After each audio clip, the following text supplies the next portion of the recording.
Morning everyone.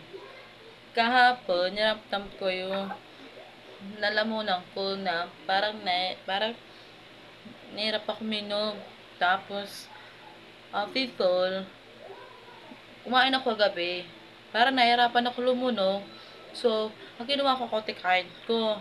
Tapos, ito, na ano ko to, na, bago ako matulog, kan konti, mga 30 minutes, tagalan mo na siya, turain mo. Kasi, kapos ngayon, okay na. Nakakain na ako. Bago ako ng almusal, eto muna.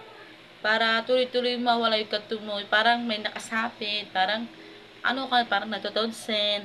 Ito, sapat na ako. Kasi, mahirap na malala. Mahirap kung may tonsen. Lalo di ka makakain. Para may nanag ka nun. Kaya, mapak mo agad. Kasi, so, hindi naman ako masyadong makana matamis-tamis. Malakas naman ako matubig.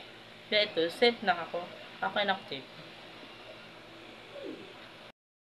Ito naman, galing sa Dali. Na may nakita ko sa Facebook, kaya sa video, may kumain daw yung anak niya. Tapos bigla daw umiyak. May nakain siya ng pasak na bubog.